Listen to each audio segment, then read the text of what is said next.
Hay manchas que nunca se quitan, nombres que no se pueden redimir, pecados que resuenan a través de las generaciones por más que uno intente silenciarlos.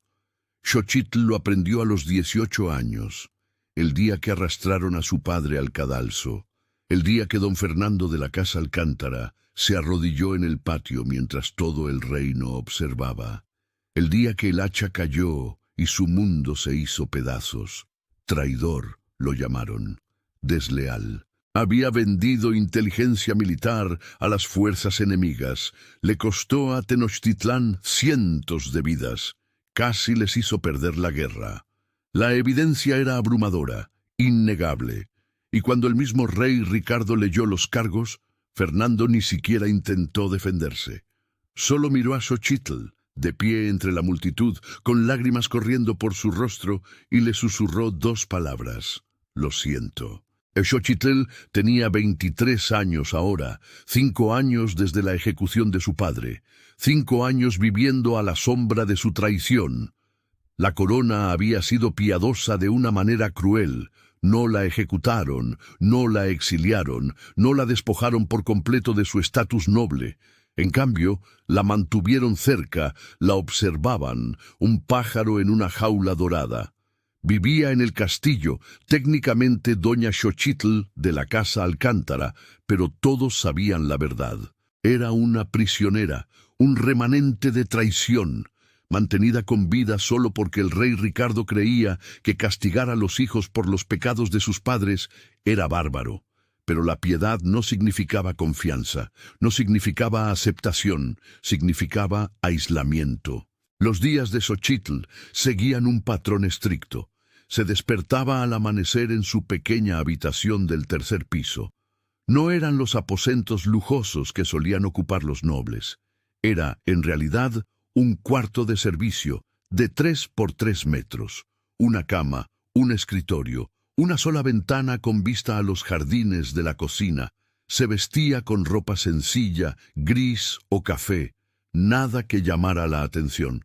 Caminaba a la biblioteca real donde trabajaba. Catalogaba textos antiguos, registraba manuscritos, traducía lenguas muertas, trabajo que la mantenía ocupada y bajo supervisión. El maestro Emilio, el bibliotecario principal, informaba sus actividades al mayordomo semanalmente. ¿Dónde iba? ¿Qué leía? ¿Con quién hablaba? No es que hablara con mucha gente. La mayoría de los nobles fingían que no existía. Los que la reconocían lo hacían con desprecio apenas disimulado. Comía sola en la biblioteca, regresaba a su habitación al atardecer, leía hasta que el agotamiento la obligaba a dormir y empezaba de nuevo al día siguiente. Pero Xochitl tenía un secreto, algo que nadie sabía, algo que la mantuvo cuerda durante 5 años de aislamiento. Estaba cazando, no con armas o violencia, sino con conocimiento. Porque 7 años atrás, cuando Xochitl tenía 16, su madre murió, doña Isabel. La hermosa, amable e inteligente Isabel que amaba a su hija más que a nada. La historia oficial fue una intoxicación alimentaria, pescado en mal estado en una cena, un trágico accidente.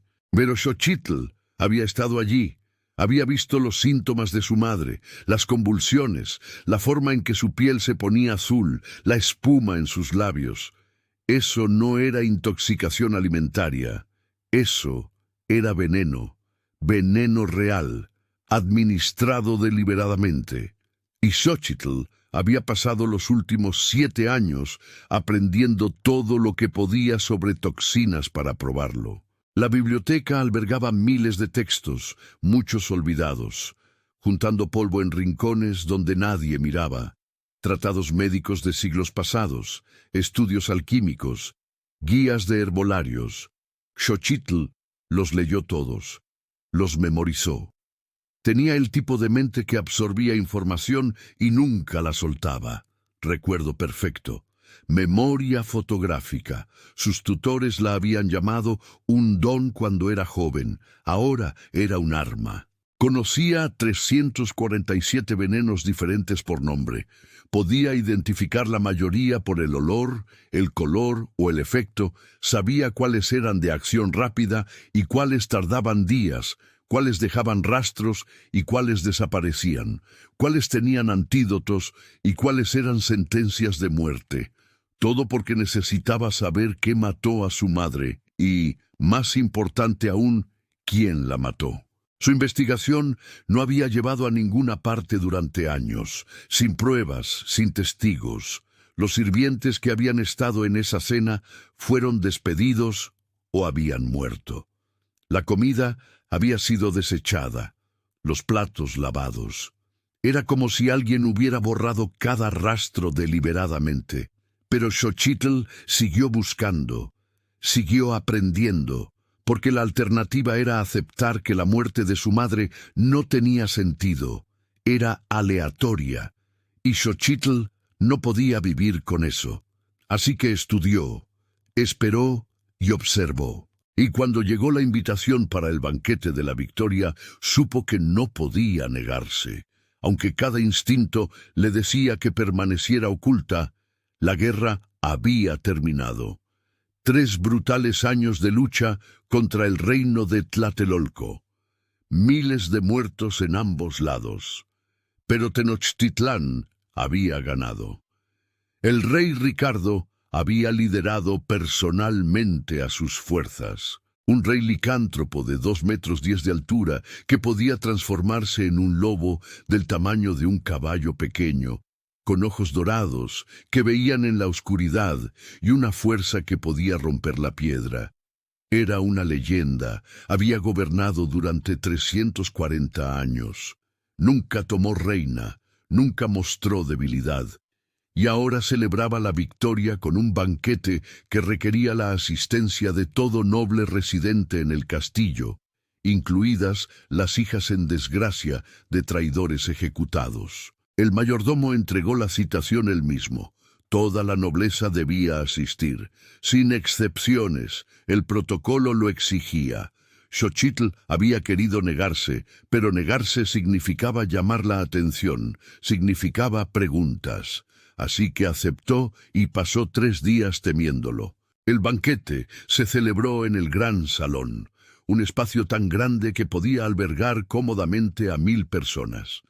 Esa noche albergaba a unos 500 nobles con sus mejores ropas, joyas relucientes, risas resonando, músicos tocando, sirvientes apresurándose con bandejas de comida y vino, largas mesas dispuestas en forma de herradura con la mesa del rey elevada en la cabecera. Allí se sentaba el rey Ricardo, rodeado de sus generales, sus consejeros y sus lobos. 5 enormes animales holgazaneaban alrededor de su trono, negro, blanco, gris, café y color óxido, cada uno mortal, cada uno leal sin medida. Xochitl había escuchado historias sobre los lobos del rey, cómo habían destrozado a soldados enemigos, cómo podían rastrear un aroma durante kilómetros, cómo no obedecían a nadie más que a Ricardo. Xochitl entró por la puerta lateral, lo suficientemente tarde como para que la mayoría de los invitados ya estuvieran sentados. Llevaba el único vestido formal que aún poseía, azul oscuro, de 7 años, ligeramente demasiado ajustado en los hombros ahora, pero serviría. Su cabello castaño oscuro estaba recogido en una trenza sencilla, sin joyas, sin adornos. Parecía lo que era, un fantasma de la nobleza.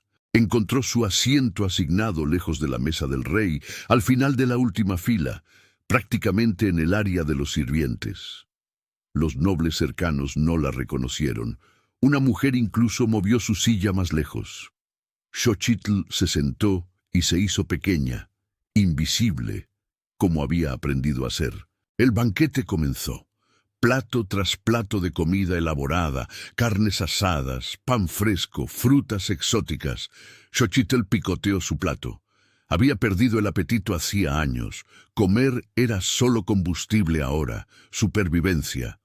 Observó a la multitud en su lugar, estudió rostros, escuchó conversaciones. Era más seguro que participar. A su alrededor, la gente celebraba, brindaba por el rey, elogiaba su victoria, hablaba de la paz que seguiría, y entonces el mayordomo se puso de pie, pidió atención, anunció que el mismo rey Ricardo haría un brindis para honrar a los caídos, para celebrar a los sobrevivientes, para mirar hacia el futuro. Los sirvientes se apresuraron, llevando bandejas, vino especial de las cavas reales, una cosecha reservada para las ocasiones más importantes, copas de cristal llenas de líquido rojo intenso, una para cada invitado, incluida Xochitl. Ella vio al sirviente servir la suya, vio el vino atrapar la luz de las velas, y algo andaba mal. El color era rojo, sí, pero había algo más, un tinte apenas perceptible. La mayoría de la gente no lo vería. Pero Xochitl había pasado 7 años estudiando toxinas y conocía ese tono, ese carmesí específico con el más leve matiz de verde debajo, como un rubí sostenido contra el musgo. Su corazón se detuvo. Miró hacia arriba, siguió al sirviente que llevaba la bandeja hacia la mesa del rey. Lo vio colocar una copa frente al rey Ricardo. El mismo vino, el mismo color, y Xochitl supo con absoluta certeza lo que era. Extracto de matalobos, un veneno tan potente que ni siquiera los licántropos podían sobrevivir. Insípido, casi inodoro, pero ese color, ese tinte revelador cuando la luz lo golpeaba correctamente. Lo había leído en un texto de hace 3 siglos, el diario de un alquimista. Lo había llamado el Matarreyes. El mismo veneno que mató a su madre. La mente de Xochitl se aceleró. Esto era imposible. El extracto de matalobos era raro, caro, difícil de hacer. Se necesitaban flores de matalobos cosechadas en luna llena, destiladas con polvo de plata, envejecidas durante meses, y alguien lo había puesto en el vino del rey. En el vino de todos. Esto no era solo un asesinato. Esto era un asesinato masivo. El rey se puso de pie, levantó su copa. Toda la sala se puso de pie con él. 500 personas levantando vino envenenado, incluida Xochitl. Sus manos temblaban. Miró a Ricardo, 2 metros 10 de poder e historia, a punto de beber la muerte sin saberlo. El salón se aquietó. Comenzó a hablar. Un discurso sobre el sacrificio y el valor y el precio de la paz. Xochitl no escuchó las palabras, vio su mano levantando la copa hacia sus labios, vio el vino inclinándose, y algo dentro de ella se rompió. No pensó, no planeó, no consideró las consecuencias. Gritó, ¡alto! La palabra le salió de la garganta como algo físico, lo suficientemente fuerte como para resonar en las paredes de piedra, lo suficientemente fuerte como para romper el silencio reverente, lo suficientemente fuerte como para hacer que 500 personas se congelaran, incluido el rey. Ricardo se detuvo con la copa a medio camino de su boca. Su cabeza se giró, buscando la fuente de la interrupción, y Xochitl ya estaba en movimiento. Dejó caer su propia copa, la oyó romperse en el suelo, comenzó a correr, abriéndose paso entre la multitud. La gente gritaba, intentaba agarrarla. Un sirviente se interpuso en su camino. Ella esquivó, se agachó bajo manos que la querían sujetar. Su corazón palpitaba. Tenía que alcanzarlo. Tenía que detenerlo antes de que bebiera, antes de que todos bebieran. Los guardias se movieron para interceptarla, 2 de ellos, hombres grandes con espadas. Ella era pequeña, rápida, se deslizó entre ellos antes de que pudieran coordinarse. Los escuchó gritar detrás de ella, escuchó a toda la sala estallar en caos, pero no se detuvo, no podía detenerse. Llegó a la mesa del rey. Miró muy arriba al rey Ricardo, de pie allí, con la copa aún en la mano, su rostro una máscara de confusión y creciente ira. Sus lobos ya de pie, gruñendo, listos para destrozarla si él daba la orden. Y Xochitl hizo lo más insensato que había hecho en su vida. Se lanzó hacia adelante, le agarró la muñeca, le arrancó la copa de la mano. Voló, describió un arco en el aire, se hizo añicos contra el suelo. El vino salpicó la piedra como sangre. El salón quedó en silencio, completamente en silencio. Xochitl se quedó allí, respirando con dificultad, sus manos todavía en la muñeca del rey. Su piel era cálida, áspera. Podía sentir su pulso, firme, fuerte, vivo. Miró hacia arriba, encontró sus ojos y se quedó sin aliento. Oro, oro fundido puro, como si el sol hubiera quedado atrapado en sus iris. Eran los ojos más intensos que jamás había visto. Antiguos, conocedores, actualmente mirándola con una expresión entre asombro y furia. Y en ese momento, mientras el mundo parecía contener la respiración, Xochitl se dio cuenta de lo que acababa de hacer. Agredir al rey. Frente a 500 testigos, estaba muerta.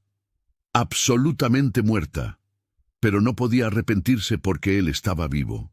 Unas manos la agarraron, guardias la apartaron del rey, ella tropezó, le sujetaron los brazos tan fuerte que le dolió.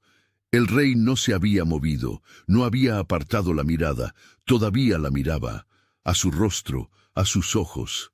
Ella sabía lo que él veía, azul profundo, el color del cielo justo después del atardecer, justo antes de la verdadera noche.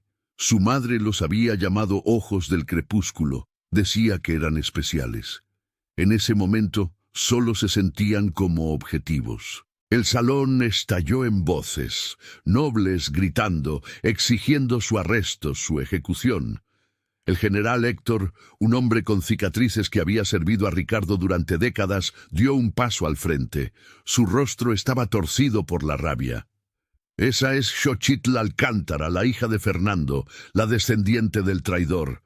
Acaba de intentar matar al rey. No, jadeó Xochitl. No, no lo hice. El vino. Está envenenado, todo.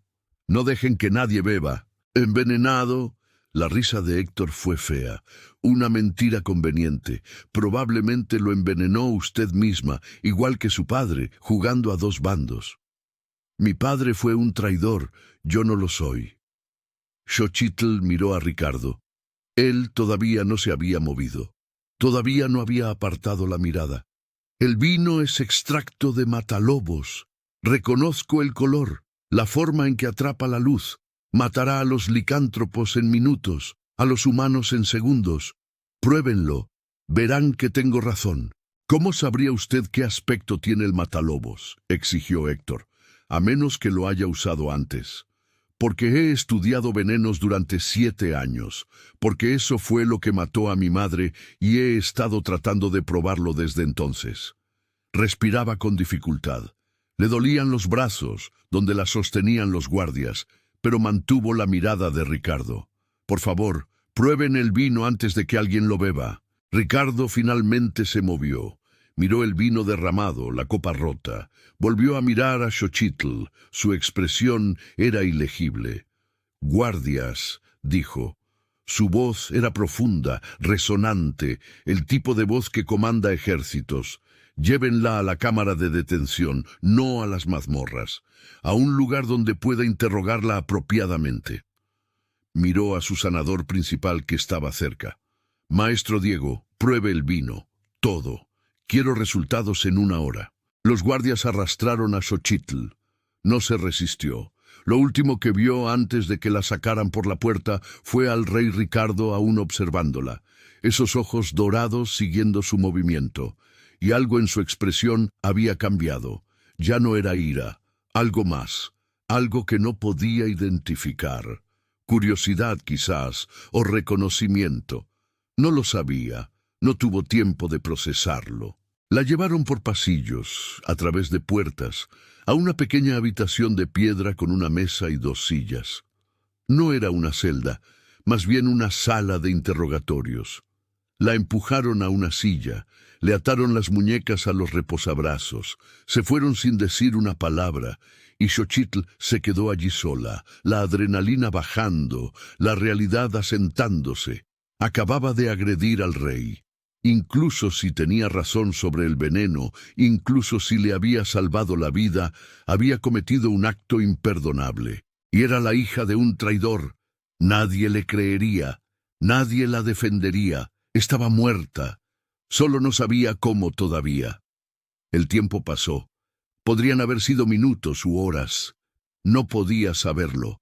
La habitación no tenía ventanas, solo antorchas en las paredes. Le dolían las muñecas, le palpitaba la cabeza, intentó ralentizar su respiración, mantener la calma, pensar. Si el vino estaba envenenado, lo descubrirían. Eso probaría que no estaba mintiendo, pero no probaría que no estaba involucrada.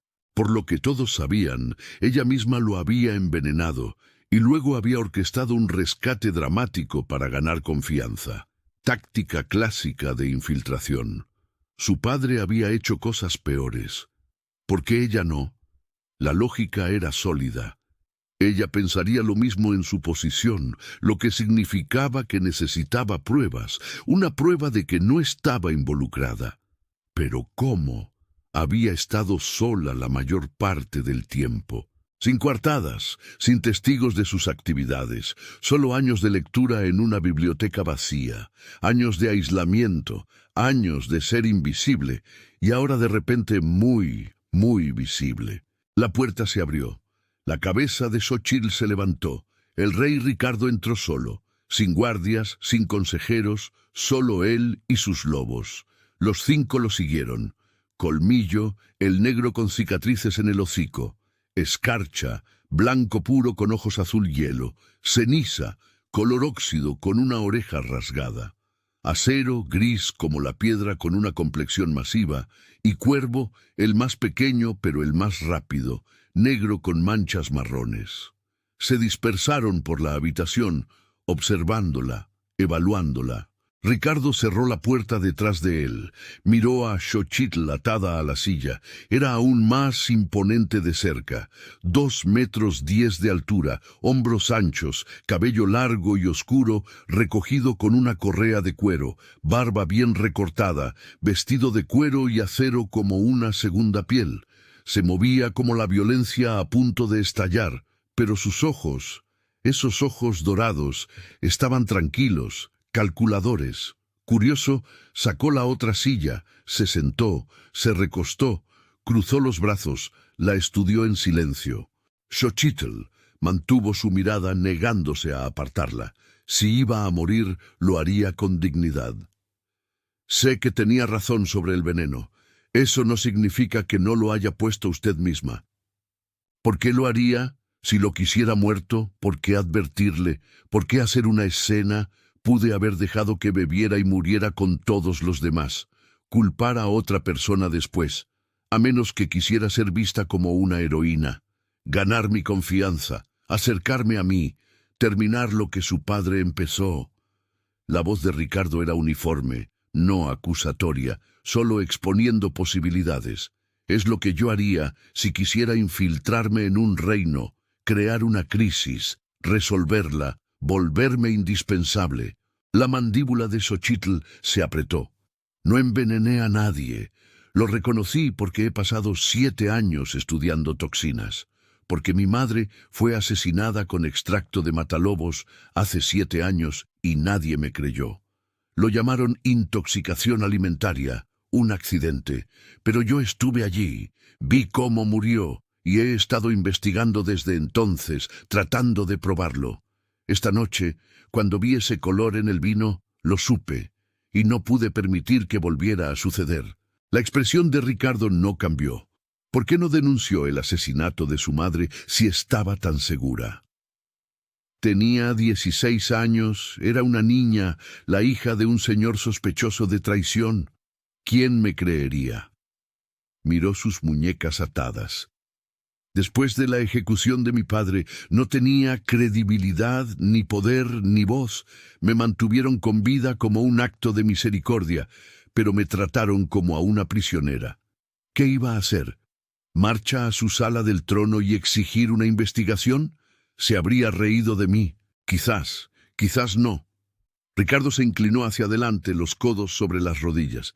Hábleme de su padre, de su traición. Era culpable. Xochitl lo dijo sin rodeos, sin emoción. No lo defiendo. Vendió inteligencia a Tlatelolco. Costó vidas a Tenochtitlán. Merecía la ejecución. No sé por qué lo hizo. Dinero quizás o un chantaje. Nunca explicó. Nunca intentó justificarlo. Solo se disculpó conmigo antes de morir. Eso fue todo lo que obtuve. ¿Me odia por ejecutarlo? No. Usted cumplió con su deber. La justicia no es personal. Ella se encontró con sus ojos de nuevo. Odio que fuera un traidor, odio que sus elecciones arruinaran mi vida, pero no lo odio por castigar la traición. Ricardo la estudió por un largo momento. Uno de sus lobos, Escarcha, se acercó, olisqueó la pierna de Xochitl. Ella se mantuvo quieta. El hocico del lobo estaba frío contra su pantorrilla. Escarcha olfateó más arriba, su cadera, sus manos atadas, luego miró a Ricardo y emitió un sonido suave, no un gruñido, más bien un resoplido. Ricardo asintió. Escarcha dice, hueles a miedo y a verdad, no a culpa. Los lobos pueden detectar las mentiras. Está en las feromonas que los humanos desprenden. Escarcha nunca se equivoca. Entonces me cree que no envenené el vino. Lo estoy considerando. Se puso de pie, caminó alrededor de la mesa, sacó un cuchillo de su cinturón. Xochitl se tensó, pero él solo cortó las cuerdas que ataban sus muñecas. Ella liberó sus manos, se frotó las marcas. Él envainó el cuchillo, se sentó en el borde de la mesa, dominándola incluso sentado. Xochitl, le voy a preguntar algo, y necesito total honestidad. ¿Sabe quién envenenó el vino? No, pero tengo una teoría. Dígame, ¿quién mató a mi madre? Porque es el mismo veneno, el mismo método, extracto de matalobos en el vino. Eso no es coincidencia. Y mi madre murió hace 7 años, justo antes del juicio de mi padre. Siempre pensé que el momento era sospechoso. ¿Y si ella sabía algo? ¿Y si descubrió información sobre la traición y alguien la mató para mantenerla en silencio? ¿Cree que su madre fue asesinada porque sabía sobre la traición de su padre? ¿O porque sabía que había otros traidores? Quizás mi padre no trabajaba solo. Quizás hay alguien más aquí en este castillo. Y cuando me vieron estudiando venenos, me vieron acercándome a la verdad. Decidieron eliminarme. ¿Y a usted? 2 problemas resueltos con un banquete envenenado. Los ojos de Ricardo se entrecerraron. Esa es una acusación significativa. ¿Está diciendo que hay un traidor en mi corte? Estoy diciendo que alguien envenenó a 500 personas esta noche. Alguien con acceso a las cavas reales. Alguien que sabía que ese vino sería servido. Alguien que tenía extracto de matalobos. Eso no es un sirviente cualquiera. Es alguien con recursos, poder, conocimiento. Se puso de pie. Lo encaró a pesar de la diferencia de altura. Quería honestidad. Aquí está. Creo que quien intentó matarlo esta noche está conectado con quien mató a mi madre. Y creo que si trabajamos juntos, podemos encontrarlos. Trabajar juntos. El tono de Ricardo era escéptico. Es una prisionera, la hija de un traidor. ¿Por qué la confiaría? Porque conozco los venenos mejor que nadie en este reino. Porque he estado investigando esto durante 7 años. Porque no tengo nada que perder y todo que ganar si los atrapamos. Y porque su lobo dice que estoy diciendo la verdad. Ella hizo un gesto hacia Escarcha.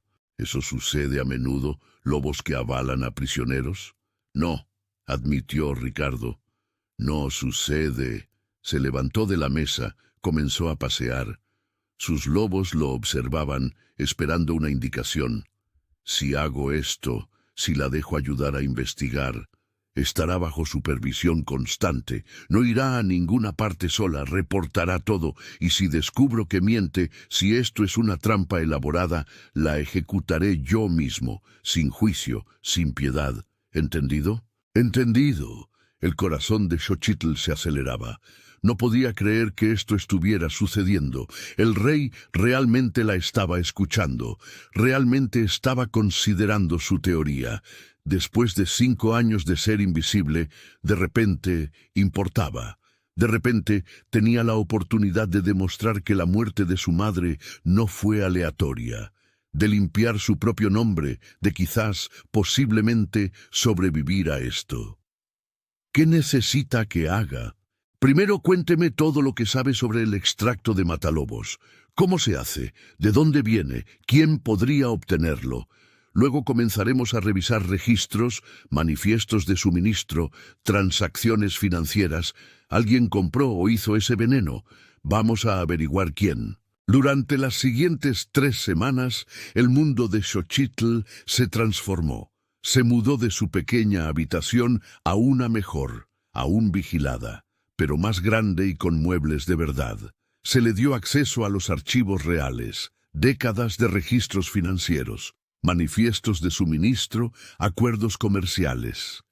Ella y Ricardo trabajaron juntos la mayoría de los días, a veces con sus consejeros presentes, a veces solos. Comenzaron con el vino, lo rastrearon a través de las cavas, descubrieron que la botella había sido parte de un envío de hacía 6 meses, 3 botellas de esa cosecha específica. 2 habían sido servidas en banquetes anteriores sin incidentes. La tercera, la envenenada, había sido almacenada por separado. Alguien la había accedido 2 días antes del banquete de la victoria, la había cambiado por una réplica envenenada o le había añadido veneno a la original. De cualquier manera, requería conocimiento interno, llaves de la cava y el momento oportuno. Xochitl analizó el residuo del veneno que el maestro Diego había conservado. Estaba hecho por expertos, de alta calidad, caro. El matalobos había sido cosechado en su máxima potencia. El polvo de plata era puro. Esto no era trabajo de aficionados. Quien lo hizo sabía lo que hacía o pagó a alguien que lo sabía. Ricardo hizo que su gente investigara a los proveedores de matalobos. Solo había 4 en todo el reino. Todos regulados, todos obligados a reportar las compras. 3 de ellos mostraron transacciones normales. Sanadores comprando pequeñas cantidades para antídotos. El cuarto había vendido una cantidad significativa hace 6 meses a un hombre llamado Octavio, un comerciante de la capital. Excepto que no había ningún comerciante llamado Octavio registrado en la capital. El nombre era falso. La dirección no existía. Alguien había usado una identidad falsa para comprar suficiente matalobos para hacer varias tandas de extracto. Xochitl excavó más profundo, encontró registros financieros de hace 7 años. Un patrón similar, una compra de matalobos, el mismo proveedor, la misma identidad falsa, un nombre diferente esta vez, pero la misma caligrafía en los formularios de pedido. El mismo método de pago, oro ilocalizable. Alguien había estado planeando esto durante años. Había matado antes, mataría de nuevo si no lo detenían. Trabajar con Ricardo era extraño. Xochitl había esperado que fuera distante, frío, un rey tratando con una herramienta, pero no lo era. Escuchaba sus teorías, hacía preguntas que demostraban que realmente le importaban las respuestas, compartía información de sus propias investigaciones. La trataba como a una igual, en lugar de una sospechosa. Y lentamente, con cautela, comenzaron a hablar de cosas más allá de la investigación, sobre la guerra, sobre la pérdida, sobre lo que significaba llevar nombres que no podían ser lavados. Ricardo le habló del peso de la inmortalidad, de ver nacer, envejecer y morir a generaciones mientras él permanecía inmutable. Sobre la soledad de ser un rey que nunca podría confiar plenamente en nadie. Tuve una compañera una vez, dijo una tarde. Estaban en su estudio privado, mapas y documentos extendidos por todas las superficies. Escarcha dormía junto a la chimenea. Hace 200 años, era humana, fuerte, valiente. Tuvimos 30 años juntos antes de que la edad se la llevara. La vi envejecer mientras yo permanecía joven. Vi su cuerpo fallar, le tomé la mano cuando murió y juré que nunca lo haría de nuevo. Nunca dejaría que alguien se acercara lo suficiente como para perderlo. Xochitl lo miró.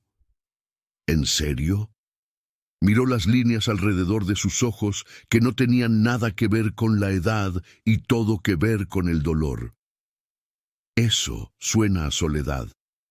Lo es, pero es más seguro. No puedes perder lo que nunca tienes. ¿Pero vale la pena? ¿La seguridad sobre la conexión? Ricardo encontró su mirada. Esos ojos dorados intensos. No lo sé. He tenido 200 años para responder a esa pregunta, y todavía no lo sé. Hizo una pausa. ¿Y usted? Ha estado sola durante 5 años, aislada, observada. ¿Valió la pena?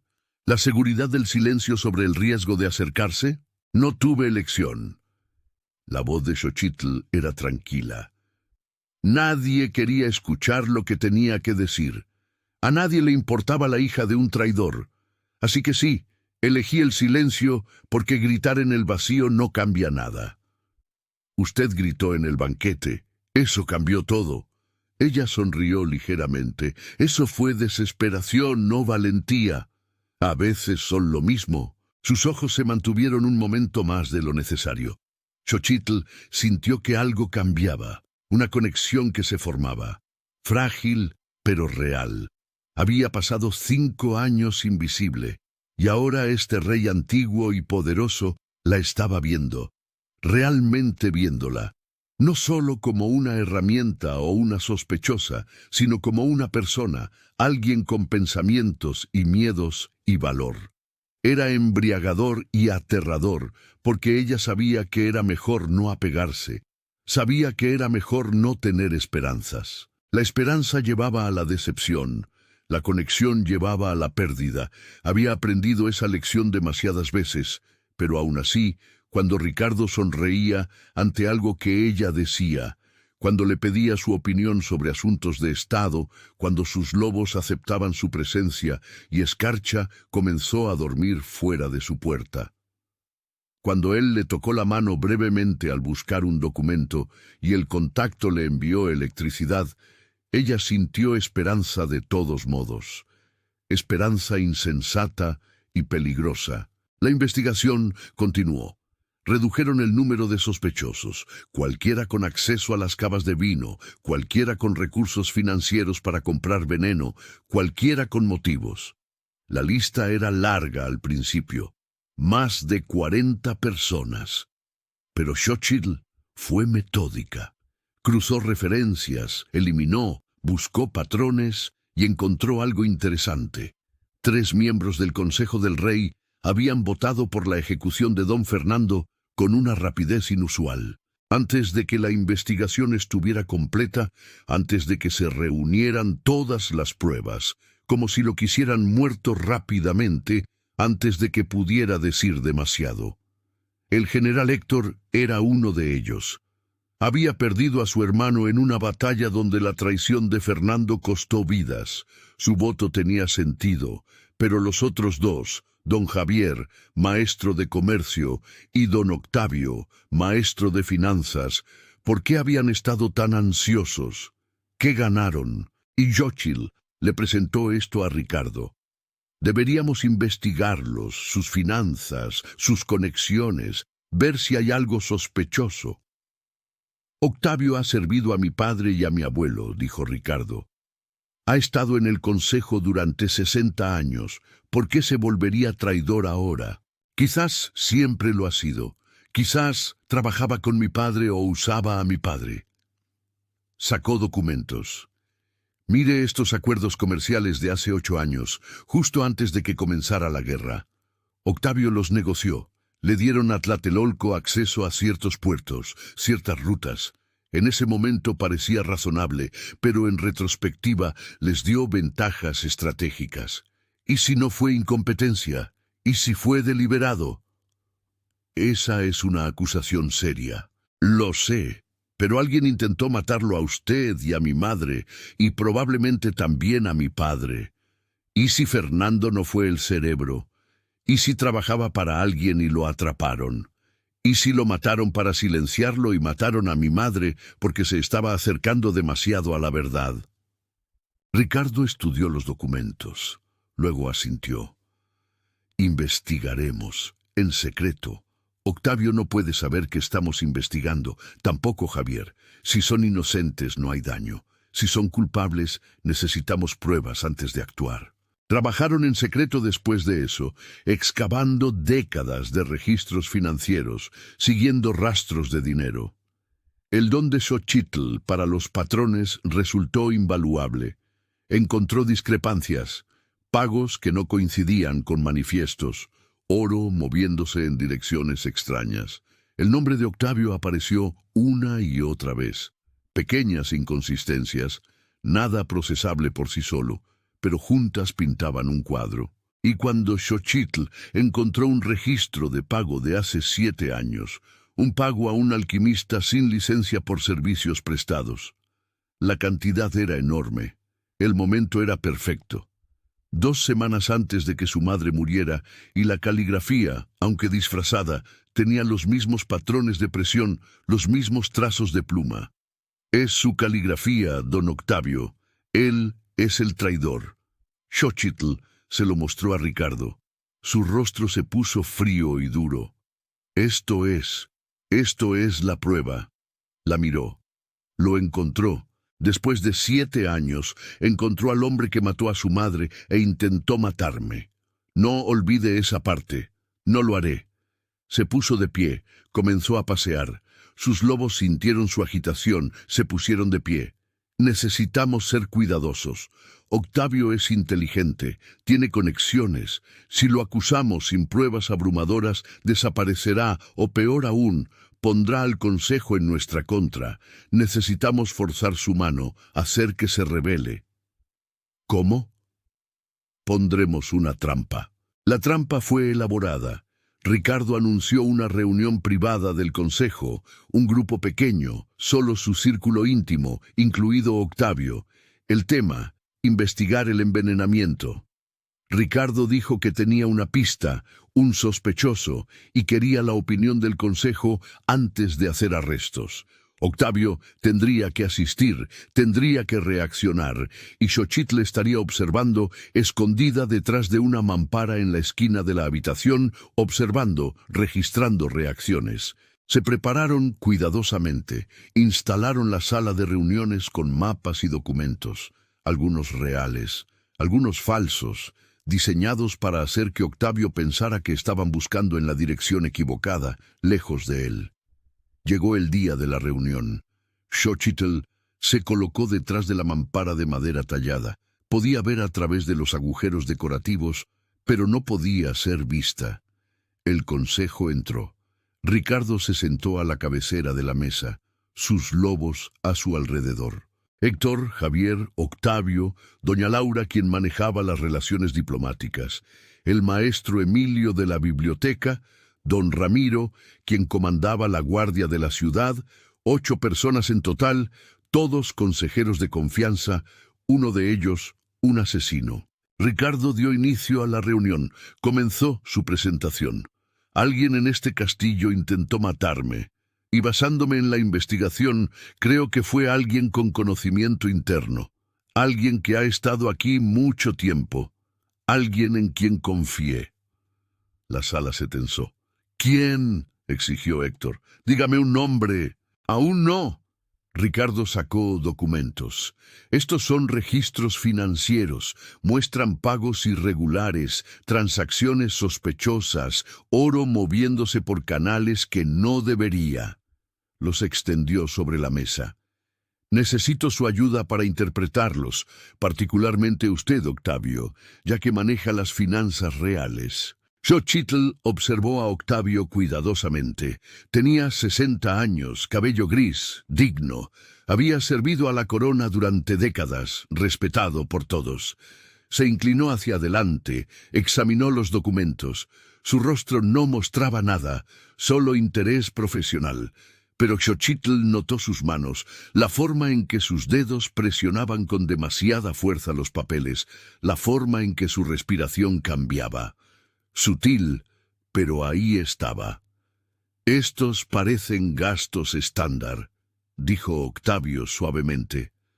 «Nada inusual aquí. Mire más de cerca. Este pago», señaló Ricardo. 10.000 de oro, sin destinatario listado, sin propósito anotado. Eso no es estándar. Podría ser un error de contabilidad. 10.000 de oro no es un error que se pasa por alto. Entonces quizás fue por un asunto delicado, algo que requería discreción. La voz de Octavio se mantuvo firme. Los gastos de seguridad a veces necesitan ser vagos. Muéstreme otros como este. Octavio barajó papeles, comenzó a señalar entradas similares, dando excusas, explicando cada una. Y Xochitl lo vio, el patrón. Estaba demasiado preparado, demasiado suave, como si hubiera ensayado estas respuestas, esperado estas preguntas. Se inclinó ligeramente, notó algo más. El abrigo de Octavio tenía un bolsillo ligeramente abultado, como si algo estuviera dentro, un frasco quizás, o un arma. Se tensó, quiso advertir a Ricardo, pero revelarse ahora arruinaría la trampa. Tenía que esperar. Tenía que confiar en que Ricardo sabía lo que hacía. La discusión continuó. Ricardo presionó más, hizo preguntas directas. Octavio desvió, pero las grietas se estaban mostrando. Su compostura se deslizaba, sudor en su frente, a pesar de la frescura de la habitación. Y entonces Ricardo dijo las palabras que habían planeado. También encontré registros de compra. Matalobos comprado con una identidad falsa. Pero la caligrafía coincide y el rastro lleva a alguien en esta habitación. Silencio. Cada persona en esa mesa miró a su alrededor, sospechosa, nerviosa, excepto Octavio. Se quedó inmóvil, completamente inmóvil. Su mano se movió lentamente hacia su bolsillo. La respiración de Xochitl se detuvo. Ricardo también lo notó. Sus ojos siguieron el movimiento. «Octavio», dijo Ricardo en voz baja, «¿hay algo que quiera decirme?» «No». Octavio se puso de pie abruptamente, derribando su silla. «Esto es ridículo. Está acusando a alguien en esta mesa de intento de asesinato, basándose en vagos registros financieros e identidades falsas. Eso no es evidencia, eso es paranoia». «Siéntese, Octavio. No seré parte de esta cacería de brujas». Octavio se movió hacia la puerta. «Me voy. Cuando tenga pruebas reales, búsqueme». Esa fue la señal. Los guardias irrumpieron por las puertas, rodearon la habitación con las armas desenvainadas. Octavio se congeló, miró a Ricardo, dándose cuenta. «Usted sabía que toda esta reunión era un montaje». «No exactamente». Ricardo se puso de pie. «La reunión era real, pero sí, sabía que era usted. Lo sé desde hace días. Solo necesitaba que lo confirmara. Y lo hizo. Su reacción, su miedo, su intento de huir, todo es confirmación». Asintió a los guardias. «Regístrenlo». Los guardias agarraron a Octavio, lo apartaron de la puerta. Uno metió la mano en su bolsillo, sacó un frasco, líquido oscuro dentro. Escarcha lo olfateó. Gruñó. «Veneno», dijo Ricardo. ¿Qué planeaba Octavio? ¿Usarlo en mí durante la reunión o en quién pensó que se estaba acercando a descubrirlo? La máscara de Octavio se quebró. Su rostro se contorsionó. «No puede probar nada. Ese frasco no significa nada. Cualquiera pudo haberlo plantado». Xochitl se puso de pie, salió de detrás de la mampara. Todos se giraron para mirarla sorprendidos, confundidos, excepto Ricardo. Él asintió hacia ella. «Dígales». Xochitl caminó hacia la mesa. Sacó documentos de su bolso, los extendió. Don Octavio compró extracto de matalobos hace 7 años bajo un nombre falso, el mismo método utilizado hace 6 meses. Señaló los formularios de pedido, la misma caligrafía, el mismo método de pago, oro y localizable. Sacó más papeles. Este es un registro de pago a un alquimista 2 semanas antes de que mi madre muriera. La cantidad coincide con el costo de hacer veneno de alta calidad. El momento es perfecto, y la firma, aunque disfrazada, tiene los mismos patrones de presión, los mismos trazos de pluma. Es su caligrafía, don Octavio. El consejo se quedó mirando. Octavio miró a Xochitl. Realmente la miró por primera vez. ¿Usted? ¿Usted es la que lo descubrió? ¿La hija de Fernando, la chica a la que nadie presta atención? La chica que pasó 7 años aprendiendo todo sobre venenos, porque usted asesinó a mi madre. La voz de Xochitl era firme, fría. Ella sabía demasiado, ¿no? Mi padre fue su herramienta. Lo usó para pasar información, para debilitar Tenochtitlán. Y cuando lo atraparon, cuando mi madre se dio cuenta de que había más en la traición, usted la mató. Lo hizo parecer un accidente. Luego apresuró la ejecución de mi padre antes de que pudiera implicarlo. Octavio no dijo nada, solo la miró con ojos fríos. Ricardo dio un paso al frente. Ha terminado, Octavio. Décadas de servicio no borran el asesinato, no borran la traición. Enfrentará un juicio, la ejecución, y su nombre será recordado como un traidor. Por un momento, Xochitl pensó que Octavio lucharía, intentaría algo desesperado. Pero en cambio se rió, amargo y destrozado. ¿Cree que ha ganado? ¿Cree que atraparme cambia algo? Yo era un hombre, una pieza. Hay otros en todas partes. Nunca estará seguro, Ricardo. Nunca vuelva a confiar en nadie. Esa es mi verdadera victoria, no su muerte, su paranoia. «Sáquenlo de mi vista», dijo Ricardo en voz baja. Los guardias arrastraron a Octavio, que seguía riendo, aún desafiante, hasta que las puertas se cerraron y el sonido se cortó. El consejo se sentó en un silencio atónito. Finalmente, Héctor habló. «No puedo creerlo. 60 años sirvió a su abuelo, a su padre, a usted. ¿Cómo pudo traicionar todo eso?» «Codicia», dijo Ricardo. «Ambición». Probablemente nunca sabremos las razones completas, pero no importa. Está atrapado. Responderá por sus crímenes. Miró a Xochitl. «Gracias a usted me salvó la vida.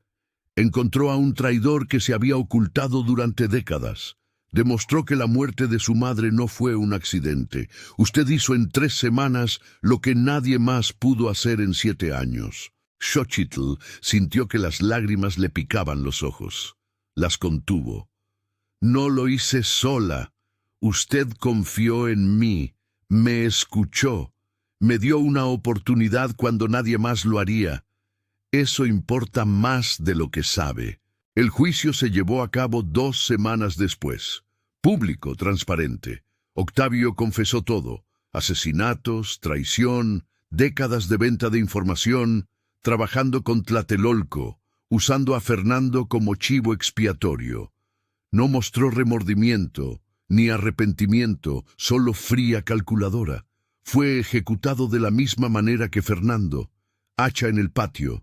Pero esta vez, Xochitl observó con algo más que dolor. Observó con cierre. La muerte de su madre fue vengada. El nombre de su padre, aunque todavía manchado, al menos fue compartido. Había sido un peón, no el cerebro, y Xochitl se había demostrado a sí misma más que la hija de un traidor.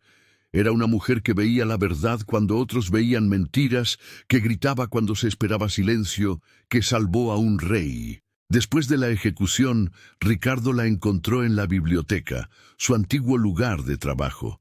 Ella había pedido venir aquí para sentarse entre los libros que la habían acompañado durante 5 años.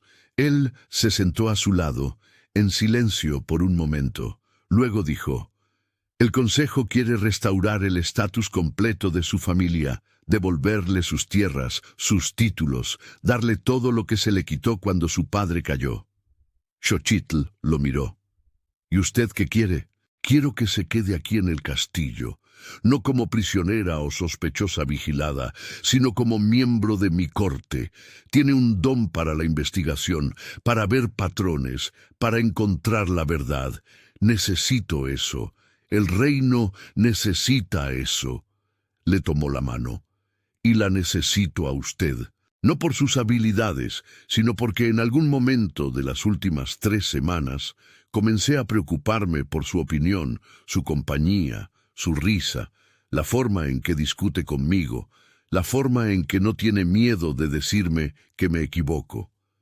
He estado solo durante 200 años por elección, y luego usted gritó en un banquete y todo cambió.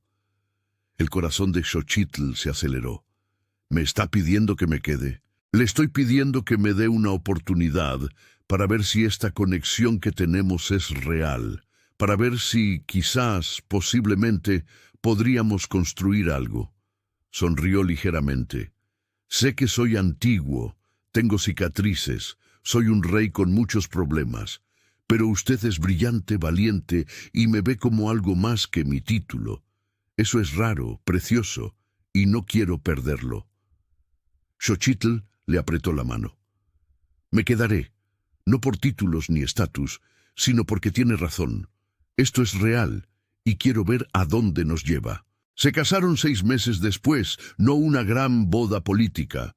Algo más sencillo en los jardines del castillo, con solo amigos cercanos y los 5 lobos que habían aceptado a Xochitl como parte de la manada. Ella vistió de azul profundo para combinar con sus ojos, los ojos del crepúsculo que habían visto a través de las mentiras, que habían encontrado la mirada del rey y se habían negado a apartarla, que habían encendido una profecía y salvado un reino. Porque había una antigua profecía, una que Ricardo había olvidado hasta la noche del banquete. Un antiguo vidente había predicho hace mucho tiempo que una mujer con ojos como el cielo nocturno salvaría o destruiría al rey. Cuando Xochitl gritó y él la miró, verdaderamente la miró, él recordó y supo en ese momento que ella era la salvación, no la destrucción. Pasaron los años.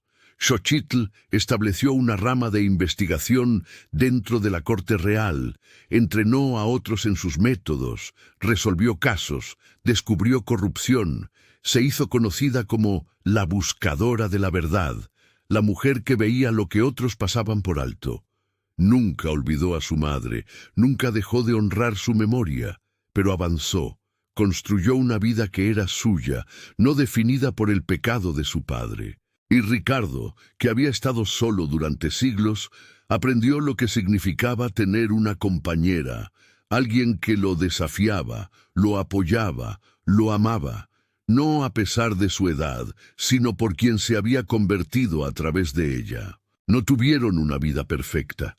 Todavía había amenazas, todavía había peligros, todavía personas que resentían el ascenso de Xochitl o cuestionaban su pasado, pero lo enfrentaron juntos.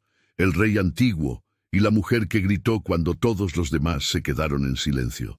La mujer cuyos ojos azules lo habían iniciado todo, y a veces, a altas horas de la noche, cuando se sentaban juntos en su estudio con los lobos tendidos a sus pies, Ricardo le tomaba la mano y decía: «Gracias por gritar, gracias por ser valiente cuando hubiera sido más fácil guardar silencio, gracias por salvarme».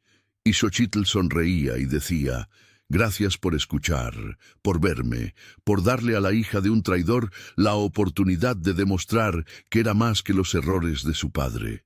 Y en un reino que valoraba la fuerza y el poder y los linajes antiguos, eso era lo que más importaba. No que ella hubiera salvado al rey, sino que él la había salvado a ella también. Si disfrutaron de la historia de Xochitl y Ricardo, la mujer que gritó cuando se esperaba silencio y cambió todo, suscríbanse a nuestro canal para más romances épicos del rey licántropo. Pulsen la campana de notificaciones para no perderse ninguna historia. Y recuerden, a veces lo más valiente que pueden hacer es alzar la voz cuando el mundo espera que se queden callados. Gracias por escuchar.